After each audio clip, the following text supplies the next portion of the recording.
This is your tactical preview of Arsenal versus Man City. I want to break down how we need to stop Rodri, Erling Haaland, and the types of goals he's been scoring and the movement that's going to cause Arsenal problems, and we hope to obviously address that. But crucially, the one tactic that I think has worked well against Man City in the past and has worked this season already. Let's break it all down. I'm going to start on that last point there, the press. Tottenham suffocated Man City in a game in which they won 2-0 at the Etihad. They were aggressive, they came away with a 2-0 win, and they forced City into errors. I want to take you straight to the tactical pad and show you Pape Sarr here, winning the ball off Nico as they're trying to play out the back, Manchester City. But the high positions of Richarlison and Johnson, Bentancur there too, show that Tottenham were really aggressive in this game. They tried to force errors out of Man City. And look, when you look at the match stats, yes, City had more of the ball, but Tottenham outshot them, both in terms of shots in general, but on target as well. You don't have to have the ball to necessarily be an attacking team with aggression and intent to win the game. And I think Tottenham did a really good job when they went there of showing that without possession, you can be really aggressive. It was a out of possession masterclass from Thomas Frank, and he's done that before at the Etihad where he won 2-1 with Brentford, I believe, or maybe it was 2-0, I can't remember. Ivan Toney getting goals. The off-the-ball work against Man City is crucial, and Tottenham showed us only 3-4 weeks ago how to do it really well. But Arsenal have done this before. What I don't want to do is spend this video giving Tottenham too much credit. When you look at Arsenal, this is how we scored our first goal at the Emirates in a 5-1 win against them last season. If we just go and annotate some of the players, Martinelli, Rice, Havertz, Ødegaard, it's a very aggressive press. What you can't see off your screen is there's going to be a run into that space from Trossard to condense them further. They're creating pressing traps and press baiting, is that what you call it, I think? And Arsenal end up winning the ball back. We'll show it here.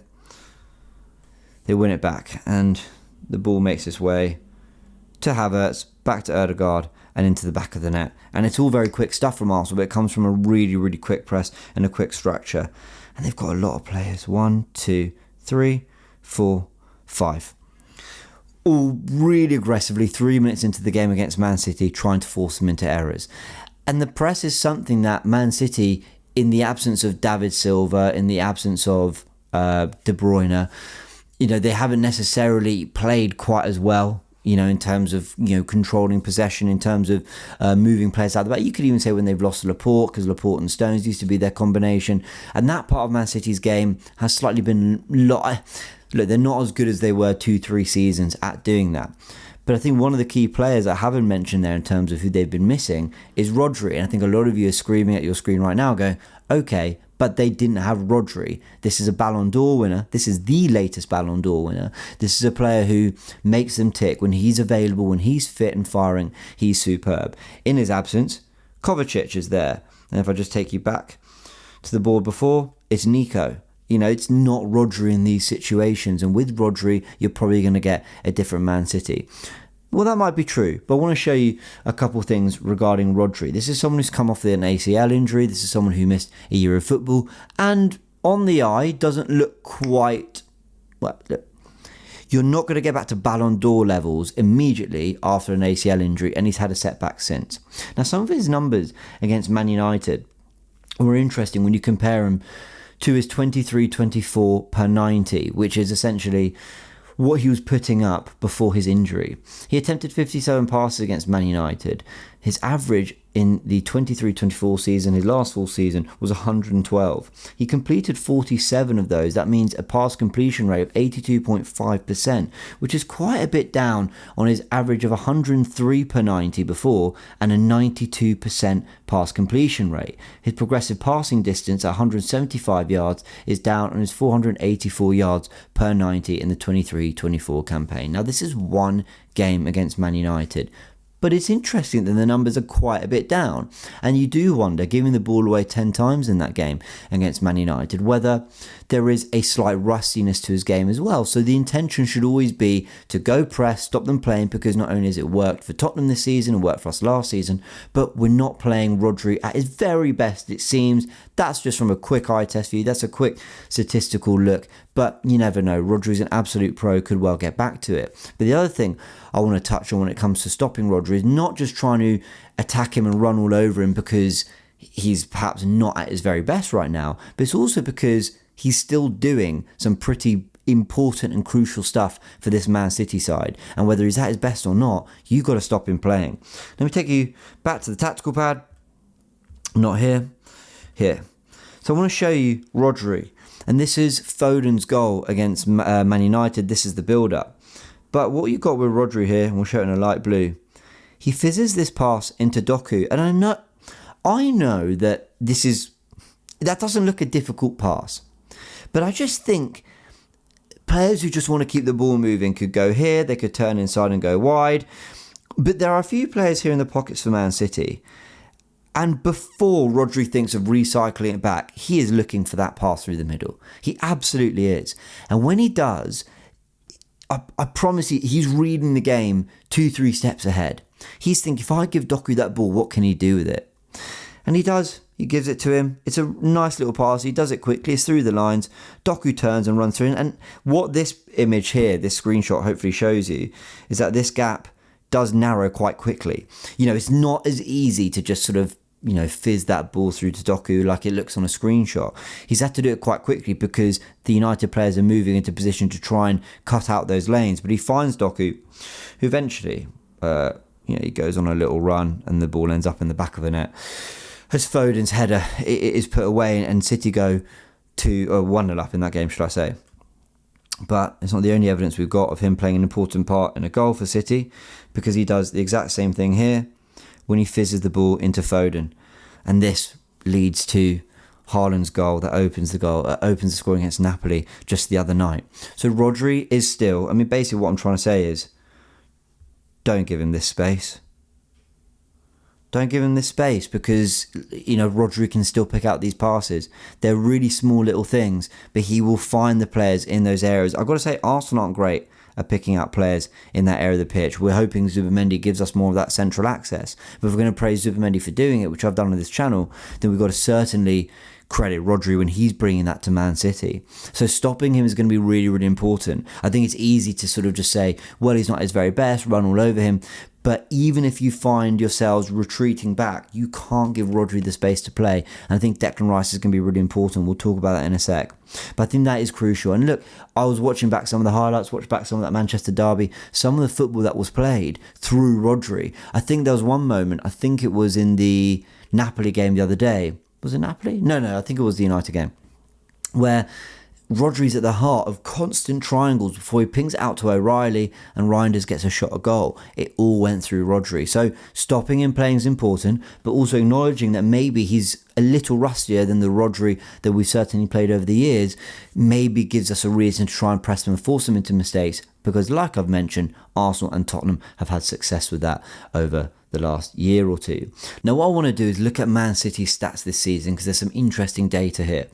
When you look at their standout stats for the Premier League 25-26 season, they scored 8 goals. That's the 4th best in the Premier League. That's off 50 shots, the 6th highest in the Premier League. And their shot conversion at 16% is the 3rd best in the league, with their XG of 8.47, the best in the league too. What's interesting about this is for a team that, haven't got the highest of goals or shots in the league, it's really interesting that their shot conversion, their XG, is so high. They're making a lot more out of kind of fewer attempts, essentially. And they're crafting less, but getting more out of it is one way of looking at it. And the player that we need to talk about here is Erling Haaland. Now, we can talk about his finishing. He's just a brilliant finisher. If he's in that position, there's not a lot you can do. What we can talk about is the movement, because we've always talked about Erling Haaland being someone who's brilliant off the ball and someone who's brilliant at being a poacher, being in the right place, right time to put the ball in the back of the net.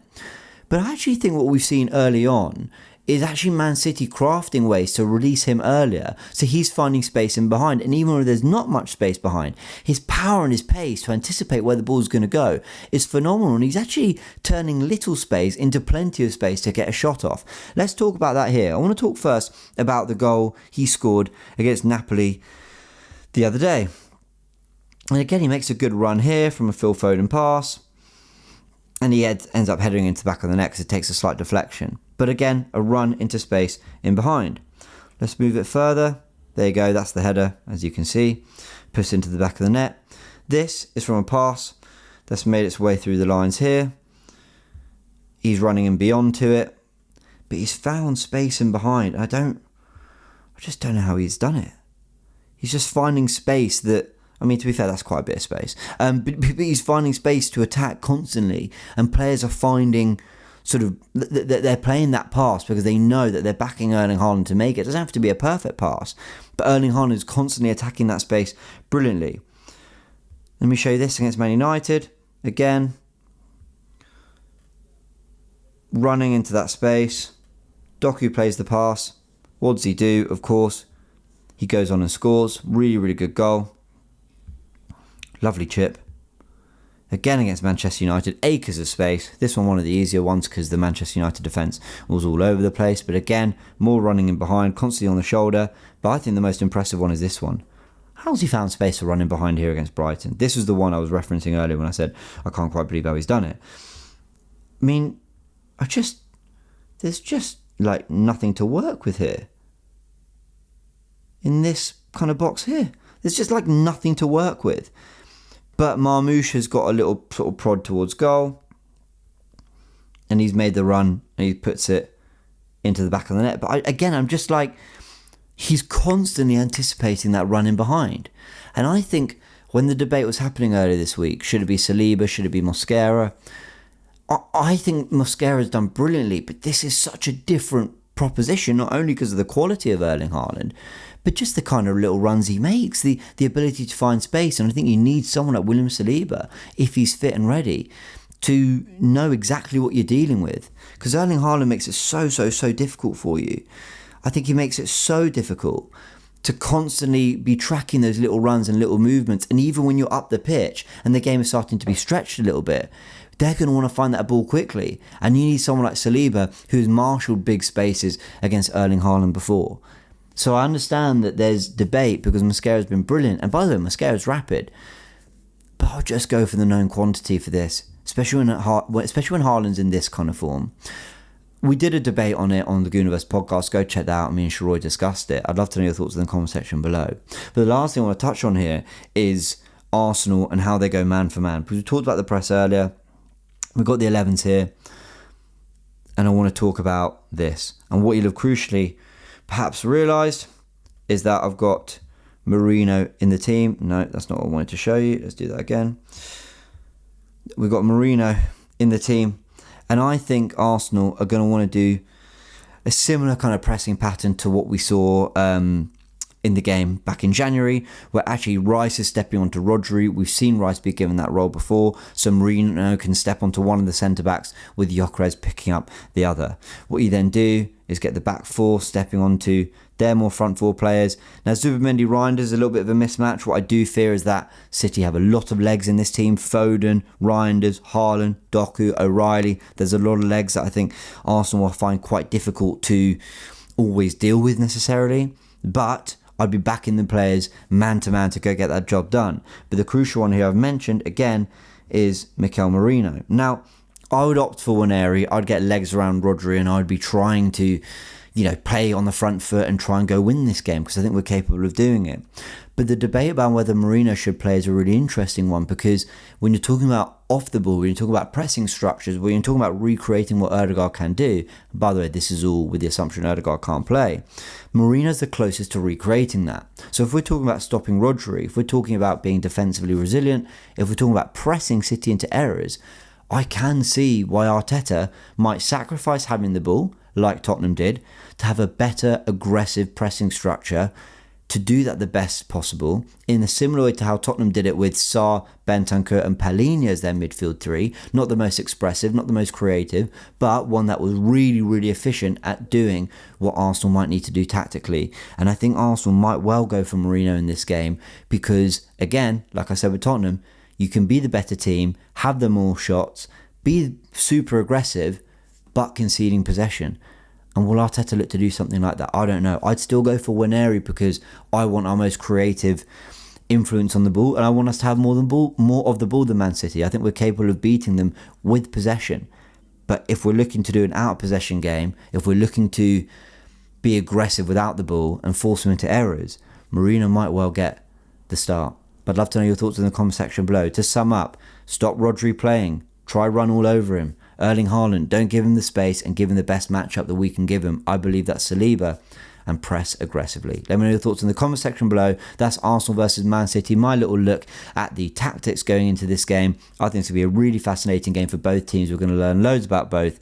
Let's see how they're looking. All right, subscribe to the channel if you enjoyed this video, and we'll see you in a bit.